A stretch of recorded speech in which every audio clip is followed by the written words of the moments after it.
Assalamualaikum warahmatullahi wabarakatuh. Sampurasun Sobat Q, apa kabar? Semoga Sobat Q sehat selalu ya. Selamat datang di podcast Obras Sekat, obrolan santai kesehatan kekarantinaan. Ini adalah podcast pertama Balai Kekarantinaan Kesehatan Kelas 1 Bandung.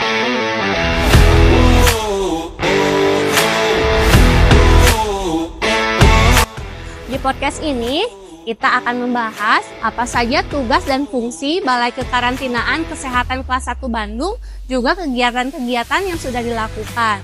Juga kita akan membahas berita kesehatan terkini dan juga masalah kesehatan yang Sobat Q ingin tanyakan.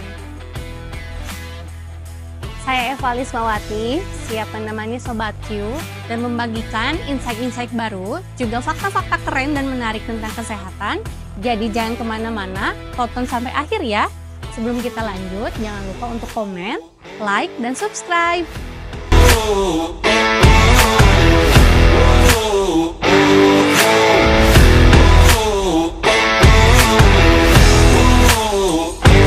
Sobat Q, pernah nggak ya kepikiran saat kita pergi ke luar negeri atau kembali ke Indonesia, ada orang-orang di balik layar yang memastikan kalau pintu masuk negara ini aman dan sehat dari ancaman penyakit? Atau mungkin Sobat Q ingat saat pandemi COVID-19? Nah, di waktu itu kan kita diperiksa ya PCR-nya atau kita bahkan karantina sampai 7 hari. Nah, siapakah orang-orang di balik layar ini? Ya, betul banget Sobat Q. Mereka adalah orang-orang kantor kesehatan pelabuhan yang sekarang berubah menjadi Balai Kekarantinaan Kesehatan Kelas 1 Bandung. Nah, sekarang saya sedang bersama narasumber podcast pertama kita nih. Ada Dr. Nanang Lioncu, MKM. Beliau sebagai Ketua Tim Kerja 4 Balai Kekarantinaan Kesehatan Kelas 1 Bandung. Silakan perkenalkan diri dulu deh, Dok. Ya, selamat pagi Mbak atau Teh nih manggilnya nih. Karena kita ya? Sunda, tetehnya Sampurasun Dok, kumaha damang. Alhamdulillah, selamat pagi Teh Eva. Terima kasih sudah mengajak saya di sini duduk bareng untuk menyapa para Sobat Q semua ya. Iya, mohon Dok Sobat Q. Nah, untuk Sobat Q ini, mari kita tanyakan dulu pin-pin yang terpasang. Mungkin Dokter Nanang boleh ceritakan sedikit atau pengalaman yang mungkin sangat berkesan. Ini saya jadi nggak enak juga ini. Ini sebenarnya seragam baru kita 2024 sekarang ya, karena sebelumnya kita memakai baju yang krem sama yang hitam. Ini sekarang kita punya seragam baru sesuai dengan OTK baru, karena kita harus mengikuti. Kalau lihat brepet ini kata orang katanya kan semakin banyak brepet semakin banyak pelatihannya Dok yang pelatihan diikuti. Penderitaan katanya gitu ya. Pelatihan penderitaan, cuman kayak lebih cenderung ke pelatihan itu banyak ilmu yang didapat, kemudian pengalaman-pengalaman terkait dengan kinerja kita mendukung organisasi dalam cegah tanggap penyakit. Nah, kalau ini yang saya sampaikan, mungkin pertama saya pernah mengikuti pelatihan flight surgeon atau susdokbang, kursus kedokteran penerbangan. Nah, ini agak lama juga. Ini hampir 6 bulan saya. 6 bulan. Hampir 5 bulan. Saya angkatan pertama waktu itu, tapi khusus KKP. Cuman memang ada angkatan-angkatan lain juga gitu. Saya hampir 5 bulan ikut pelatihan ini untuk kedokteran penerbangan, dan kebetulan yang di BKK Bandung ini baru saya aja yang mengikuti. Ada juga hebat. Yang perawat juga ada, juga flying nurse. Ada 2 orang yang pernah ikuti. Nah, kalau yang ini terakhir saya kemarin baru bulan Agustus saya mengikuti pelatihan Diklat Kekarantinaan Kesehatan. Saya kebetulan ikut yang mahir karena memang saya sudah madya, kemudian saya juga sudah golongan 4A. Karena kalau yang aslinya sih harus ikuti dari dasar dulu, dan itu agak lumayan lama. Yang tingkat dasar itu sampai 1,5 bulan. Tapi saya kebetulan kemarin ikut, jadi saya cukup 2 minggu saja. Lumayan ya. Oke, Sobat Q. inilah profil Dokter Nanang ya. Jadi nanti kalau misalnya ketemu di jalan, tak kenal maka tak silaturahmi. Karena sekarang sudah kenal, makanya nanti bisa silaturahmi ya. Nah, lanjut ya dok ya. Kita kan dulu namanya Kantor Kesehatan Pelabuhan. Nah, terus sekarang pindah ke Balai Kekarantinaan Kesehatan Kelas 1 Bandung. Nah, itu tuh sejak kapan ya dok ya? Mungkin bisa dijelaskan? Ya, saya dulu masuk masuk KKP dulu ya. Saya 2010. Saya waktu itu masih namanya Kantor Kesehatan Pelabuhan Kelas 2 Cirebon. Kemudian 2012 OTK baru dan berubah nomenklaturnya jadi KKP kelas 2 Bandung. Jadi yang wilayah Cirebonnya jadi wilayah kerja yang Cirebonnya. Kemudian kemarin itu ada perubahan lagi gitu dari KKP menjadi BKK OTK yang Permenkes nomor 10 tahun 2023 ya 2023. Nah, kemudian sekarang karena kalau dulu kan ada namanya seksi ya, seksi sekarang berubah lagi menjadi tim kerja. Itu turunannya di Kepdirjen 334. Nah, sekarang ini kalau kita lihat di BKK Bandung ini kalau dulu hanya mungkin tiga seksi, kalau sekarang ada sampai 5 seksi. Ya, kebetulan kita ya tim kerja, 5 tim kerja. Kalau kita kebetulan berada posisinya di kelas 1 Bandung. Jadi kalau kelas 1 itu ada sampai 5 tim kerja. Gitu tim kerja. Kebetulan saya sebagai ketua tim kerja tim kerja pengawasan faktor risiko kesehatan orang, gawat daruratan dan situasi khusus. Gitu. Baik. Berarti nanti untuk Sobat Q yang ingin tahu apa itu Balai Kekarantinaan Kesehatan Kelas 1 Bandung bisa juga dilihat di website bkkbandung.net. Di situ kita bisa melihat profil-profil di manakah letak Wilker Balai Kekarantinaan Kelas 1 Bandung. Kalau sekarang untuk BKK itu ada yang di Cirebon. Yang di Cirebon itu ada wilayah kerja Cirebon, Pelabuhan Cirebon, kemudian ada wilayah kerja Balongan, di Indramayu, kemudian kita juga ada wilayah kerja Pelabuhan Ratu yang paling jauh, kemudian ada wilayah kerja Patimban yang baru kemarin terbentuk, kemudian ada di bandara, kita punya bandara 2, Bandara Hussein Negara dan Bandara Internasional Kertajati. Nah, ini juga kita paket lengkap nih yang di Jawa Barat, ada yang di pelabuhan, ada juga yang di bandara udaranya. Memang kita tidak berbatasan langsung dengan pos lintas batas darat negara. Jadi kita punya pelabuhan dan bandara itu. Oke, jadi BKK Bandung ini luas ya teman-teman Sobat Q. Jadi tidak hanya yang tahu di Bandung saja tidak, tapi tersebar di seluruh Jawa Barat. Oke dok, lanjut ya dok ya tadi ke tim kerja 4. Tadi tuh tim kerja 4 tuh apa ya dok ya? Pengawasan faktor risiko kesehatan orang, kegawat daruratan dan situasi khusus. Oke, nah untuk pengawasan faktor risiko pada orang ini seperti apa ya dok ya? Nah, ini kalau kita kan dulu sama, nggak jauh beda sebenarnya kalau misalkan dirangkum sama seperti kayak cegah tangkal penyakit menular, pengawasan pada penyakit menular, kemudian faktor risiko pada orangnya seperti apa, kemudian kita juga ada pelayanan pemberian vaksinasi dan profilaksis, vaksinasi internasional tentunya, karena kita kan di lintas batas pintu masuk negara gitu. Kemudian ada yang kegawat daruratan juga, kemudian ada yang situasi khusus, contohnya mungkin pada saat kita ada mass gathering yang bisa memerlukan banyak orang, kita juga hadir di sana, kemudian arus mudik kayak haji, kemudian ada event-event nasional yang diselenggarakan, kita diikut sertakan. Oke, baik, banyak juga ya dok? Banyak kerjanya.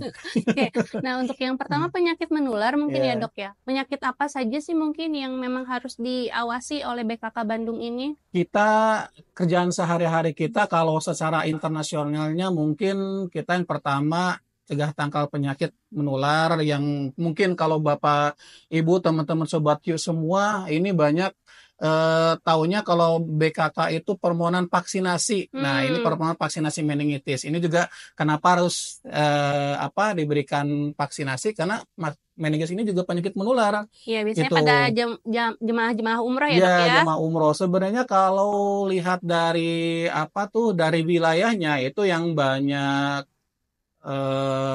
negara endemsnya itu ada di negara-negara di Afrika gitu. Cuman karena kan di haji itu banyak melibatkan banyak negara, di umroh juga banyak melibatkan banyak negara, tidak hanya negara Indonesia aja, tapi berbagai negara masuk semua. Nah, ini dikhawatirkan ya salah satunya penyakit meningitis ini, jadi perlu diperlukan vaksinasi. Nah, kemudian ada juga penyakit menular yellow fever. Ya, ini juga kita juga sediakan juga biasanya pada vaksinnya. ini ya, Dok.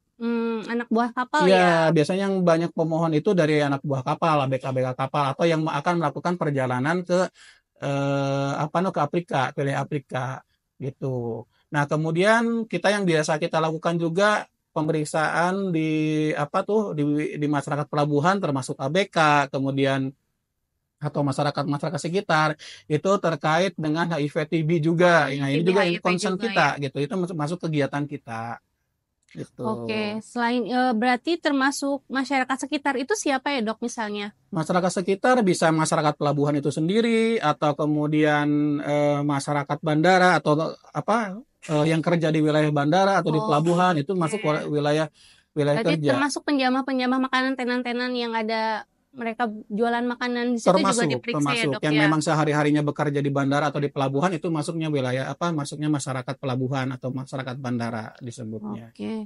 Tadi kembali ke vaksinasi ya, Dok. Sepertinya memang primadona BKK Bandung ini vaksinasi ya, Dok. Apalagi jumlah kunjungan orang yang mau divaksin ini banyak. Nah, mungkin selain vaksinasi meningitis dan vaksinasi yellow fever, apakah ada vaksinasi lain, Dok, selain itu? Kita ada juga menyediakan kayak tifoid, kemudian influenza, cuma memang pemohonnya tidak terlalu banyak. Yang paling banyak itu ya meningitis sama yellow fever. Tapi kita infokan apabila ada masyarakat yang akan membutuhkan pelayanan vaksinasi atau membutuhkan perlindungan terkait dengan tifoid atau influenza, silahkan datang hadir ke kantor kita. Oke. Nah, setelah divaksinasi itu, Dok, pengawasan kita mungkin setelah vaksinasi apakah ada dokumen yang keluar atau bagaimana? Ada. Jadi kita berikan dokumennya namanya Sertifikat Vaksinasi Internasional atau buku kuning atau kalau dalam bahasa Inggrisnya ICP, International Certificate Vaccination. Nah, ini yang kita berikan. Ini sebagai dokumen kita gitu, dokumen kita, pengawasan kita, apakah yang bersangkutan diberikan vaksinasi secara benar atau tidak gitu. Karena memang ternyata masyarakat ini juga ada yang mempunyai buku tersebut tetapi ternyata tidak divaksin gitu. Ini yang banyak sekali mungkin buku palsu. Yang ini kita juga melakukan pengawasan terhadap dokumen-dokumen kekarantinaan tersebut. Jadi memang ada buku palsu juga ya, Dok? Ada banyak ini, makanya kita waspada. Makanya kita harus sering-sering menginformasikan kepada masyarakat bahwasanya menjadikan vaksinasi ini bukan hanya sekedar kewajiban, tapi sebagai kebutuhan gitu. Jadi memang bukan hanya wajib aja, karena kalau cuman wajib aja mungkin dia mendapatkan buku ya sudah selesai gitu. Tapi kewajiban untuk melindungi terhadap penyakit menular tersebut. Mungkin karena takut disuntik kali ya, Dok ya. Bisa jadi. Ada yang kalau dulu sih mungkin suntiknya haram, halal, tapi sekarang sih insya Allah sudah halal semua. Oke, sudah halal, sudah ada sertifikatnya sudah ada juga sertifikat halalnya.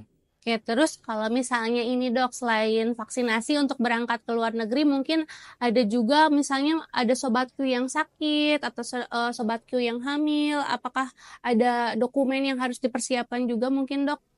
Dari PHK?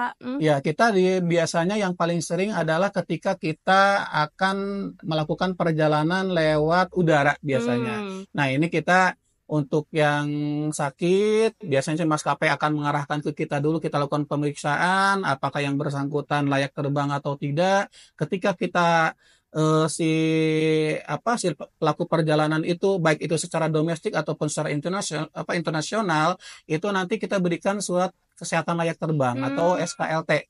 Nah, ketika tidak tidak layak terbang ya kita keluarkan SKLT gitu. Itu hanya sebagai rekomendasi aja. Nanti yang tetap yang menentukan adalah si maskapai itu sendiri. Oh, tetap Itu. maskapai Kemudian ya. ada juga untuk surat izin angkut orang sakit. Oh, Nah, ini biasanya pada pasien-pasien yang akan melakukan berobat ke luar negeri dengan pesawat charter atau mungkin Medevac, itu yang biasa dikenal dengan Medevac, itu kita keluarkan surat izin angkut orang sakit oh, gitu. jadi memang selain itu juga ada untuk orang sakit juga ya, Ada, Dok? Jadi ada. kayak apa ya, Dok, ya untuk orang-orang sakit itu tuh kriterianya seperti Nah, apa? biasanya kalau yang kayak gitu tuh yang pesawat-pesawat charter yang membutuhkan tirah baring. Jadi tirah baring itu Hmm, dia nggak bisa duduk gitu. oh, Atau mungkin butuh. bisa duduk tapi harus dengan terpasang alat. Oh, Baik itu oke. oksigen ataupun mungkin EKG, Ventilator kali ya, Dok ya. ventilator atau lain-lainnya yang memang pada saat dengan penerbangan komersil memang tidak memungkinkan gitu. Oke. Seperti itu. Jadi sobatku, misalnya ada ingin berobat ke luar negeri menggunakan pesawat charter, jadi tidak perlu bingung atau khawatir ya. Bisa sobatku untuk menghubungi dari Balai Karantinaan Kesehatan Kelas 1 Bandung. Biasanya di bandaranya juga ada ya, Dok, ya, nanti menghubungi petugas. Ada. Kita kebetulan bandara kan ada dua, di Hussein Sasranegara dan di apa namanya tuh di Bandara Internasional Kertajati. Itu kita ada punya wilayah kerja, ada kantornya juga di sana, Hmm. ada petugasnya juga di sana. Kalau kantornya, kalau yang di Kertajati itu ada posnya dekat dengan counter. Hmm. Dekat dengan counter. Kalau kantor utamanya ada di depan di pinggir jalan raya. Tapi kalau ketika Oke. di bandara juga ada posnya gitu. Di Hussein pun juga sama. Di Hussein pun juga sama, ada kantor kitanya juga untuk memberikan pelayanan, dan biasanya mereka yang kayak Absek atau teman-teman maskapai sudah paham, nanti pasti akan mengarahkan ke kantor kita. Oke, berarti Tuh. Dok kalau misalnya orang sakit gitu kan butuh ambulan nih, Dok. Bagaimana mungkin ambulannya, apakah disediakan juga dari BKK atau Ambulan gimana? kita sedia, alhamdulillah, standarnya memang sudah sangat optimal untuk kita tempatkan apa ambulan-ambulan yang memang layak di bandara, dan Hmm. biasanya untuk bandara itu tidak sembarangan bisa masuk bandara. Jadi Oke. hanya yang tulisan platform gitu kan. Nah, biasanya untuk teman-teman dari otoritas bandara suka menghubungi kita. Nanti Hmm. toh dalam kenyataannya misalkan si pasien tersebut punya rumah sakit sendiri Iya. atau punya ambulan sendiri, nanti kita bisa koordinasikan. Biasanya mungkin masuk bandarnya kita dari kantor BKK, dari kesehatan bandara, nanti baru setelah keluar bisa ditransfer si pasiennya. Atau kadang kita juga Oh. memfasilitasi sampai ke tempat tujuan juga kita fasilitasi. Oh, jadi tergantung kita ya, Dok ya. Iya, Pokoknya BKK Bandung ini kita tujuannya memudahkan ya, Dok ya. memudahkan. Kita pokoknya siap, kapanpun siap. Oke, siap.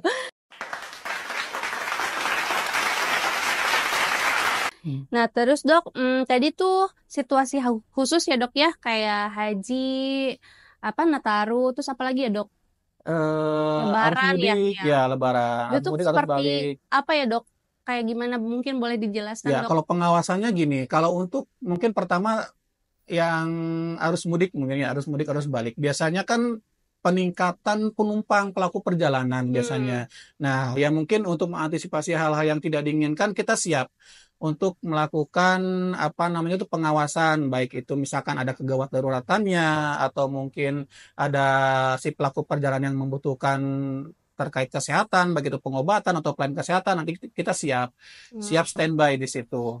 Ap- Kemudian untuk yang haji, Hmm. ini juga karena kita kan kalau di haji itu ditunjuk sebagai pemeriksa kesehatan ketiga atau Hmm. pemeriksaan status layak terbang gitu. Setelah melewati atau melalui pemeriksaan tahap 1, tahap 2 di daerah, kita akan sisir ulang gitu. Cuman memang yang paling banyak kita antisipasi adalah terkait dengan penyakit-penyakit yang berhubungan dengan kesehatan atau layak terbang Hmm. gitu, Oke. layak terbangnya. Karena kalau di haji itu kan mungkin kita ketahui bersama isi to'ah ya. Nah, isi Istiqaah. to'ah harusnya udah selesai di daerah. Kita hanya untuk menyisir apakah eh, ini layak terbang atau tidak. Seperti itu. Berarti nanti sobatku yang akan berangkat haji bisa bertemu kita di asrama haji ya. Di Iya. asrama haji mana ya dok kita berarti di... Asrama haji kebetulan sudah 2 tahun ini ya, sudah Hmm, dua tahun ini dari 2022 kita punya 2 embarkasi atau hmm, 2 asrama haji. Pertama di asrama haji Bekasi itu yang jemaahnya nanti akan terbang di Bandara Soekarno-Hatta atau di Cengkareng.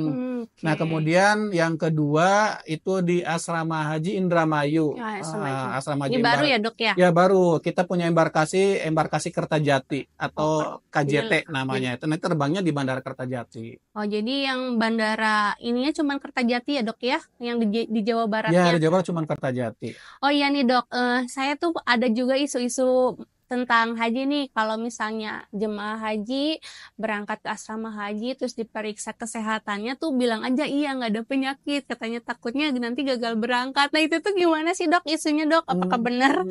Bener sih, bener. Cuman tujuan kita sih bukan apa ya, tujuan kita bukan untuk mempersulit jemaah berangkat haji Hmm, enggak. Cuman kita memang sebenarnya sayang kepada hmm. jemaah. Kalau bisa sih malah diberangkatkan semua, tapi ada beberapa yang harus kita ikuti aturan. Jadi harus kita ikuti aturan. Contoh mungkin kayak penyakit menular udah jelas lah kalau penyakit Iya, menular ya kayak udah TB ya pasti dok ya. ya kayak TB, kemudian meningitis atau mungkin atau yang dari sana ya dari Arab Saudinya datang masuk ke Indonesia itu kayak MERS coronavirus gitu itu juga antisipasi hal yang demikian. Cuman untuk yang layak terbangnya contoh mungkin HB nih yang paling sering Hmm. kadar HB dalam darahnya rendah karena menurut IATA itu batas maksimal 8,5. Oh boleh Nah, terbang itu ya boleh dok terbang ya. 8,5. Nah, ketika itu di bawah gitu, itu dikhawatirkan terjadi hal-hal yang memang berhubungan dengan ketinggian gitu. Ketinggian bisa aspeksia, walaupun memang kalau sekarang kan udah zaman apa? Zaman modern ya. Boleh dibilang di kabin itu cenderung lebih aman, tapi untuk mengantisipasi hal-hal yang demikian ya kita batasi. Nah, ini juga sebenarnya untuk apa? Untuk jemaah itu sendiri gitu, untuk si pelaku perjalanan itu sendiri. Ketika kelihatan sehat, dia merasa sehat, tapi secara pemeriksaan itu eh, ada hubungannya dengan layak terbang, ya ya kita bukan Cari mempersulit, tapi kita iya. antisipasi hal seperti itu. Sebenarnya tuh kita tuh sayang ya dok ya, karena mungkin Sayang. kalau haji tuh kan kita memang bukan ibadah fisik aja ya dok ya. Iya, bukan ibadah fisik. Nah, ini juga terkait dengan ibadah fisik, mungkin yang hamil juga itu kan, Oh nah, yang oke, hamil secara, hamil. iya, yang hamil secara apa? Secara teori tidak ada masalah di penerbangan untuk yang hamil berapapun usia kehamilan itu boleh terbang. Kecuali mungkin ada beberapa maskapai yang apa sampai dengan 36, Hmm, 34, 32 gitu. Nah, di haji sendiri ini ada pembatasan yang memang sesuai dengan peraturan di SKB 2 Menteri itu yang layak terbangnya di usia 14 sampai dengan 26 minggu itu untuk haji ya untuk dok ya. Kalau haji. yang komersil biasa dok, Komersil itu di IATA 34, 36. oh Tapi boleh. ada juga maskapai yang hanya membatasi sampai 32.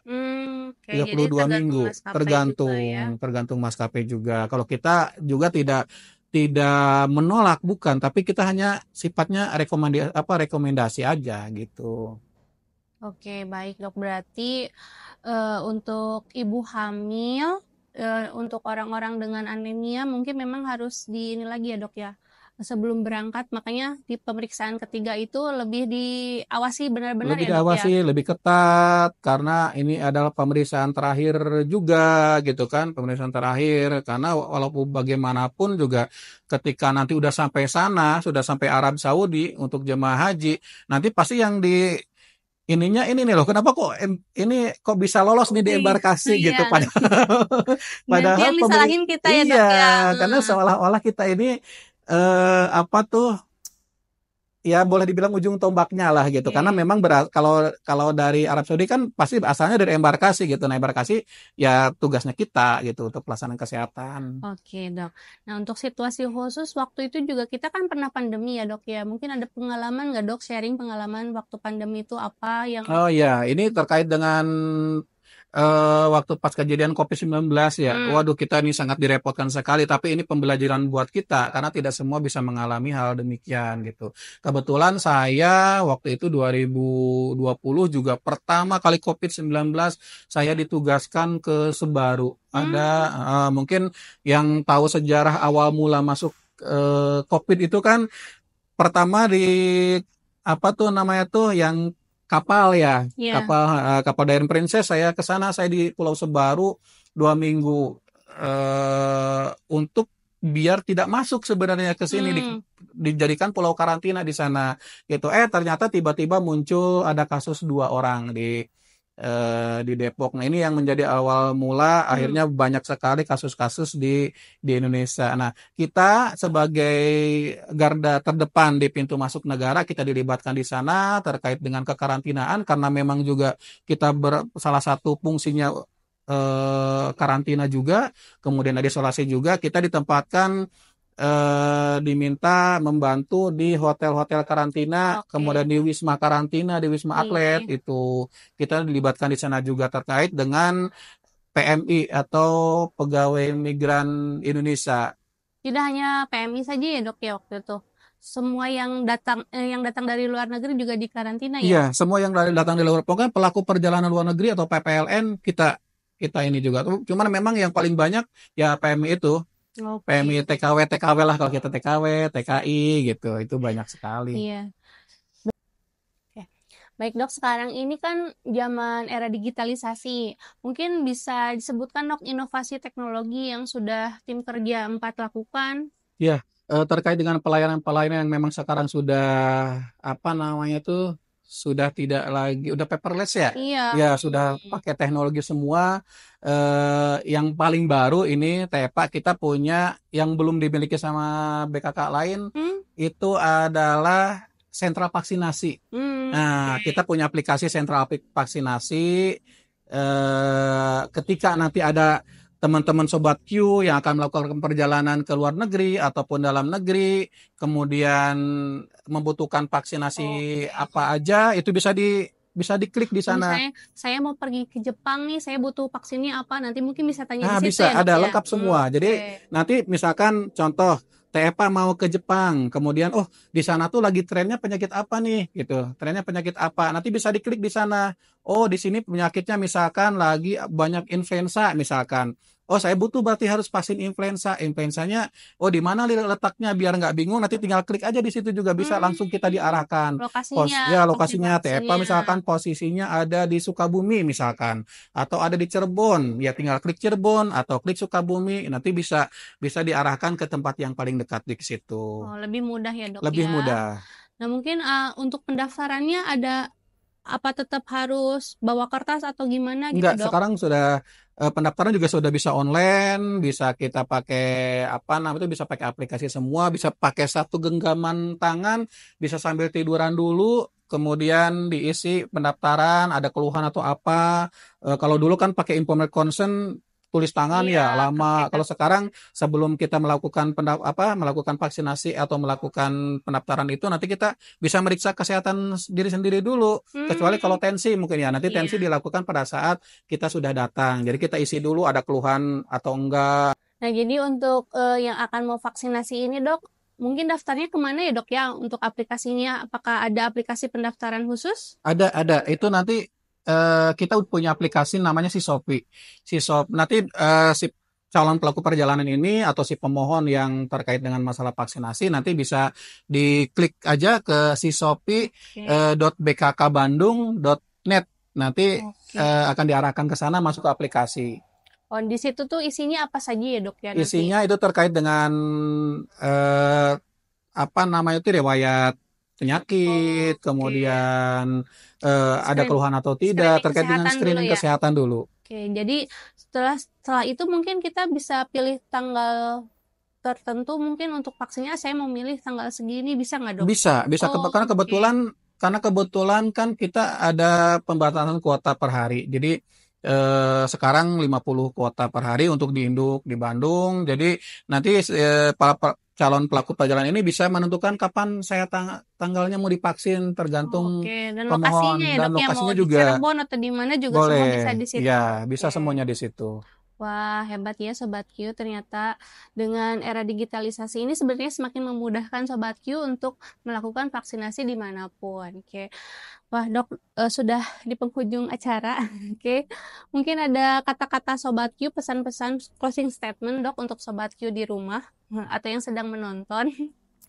Closing statement paling himbauan kepada masyarakat, terutama yang akan melakukan perjalanan baik itu luar negeri ataupun domestik, tetap memperhatikan kesehatan, kemudian protokol kesehatan, dan apabila memang di wilayah tertentu membutuhkan vaksinasi, silakan lindungi diri dengan vaksinasi. Ini tujuannya untuk bukan hanya melindungi diri sendiri gitu, tetapi untuk melindungi masyarakat Indonesia secara keseluruhan. Oke, dok. Jadi nanti kita juga Sobat Q mungkin akan bertemu sama kita ya petugas-petugas BKK di bandara atau di pelabuhan.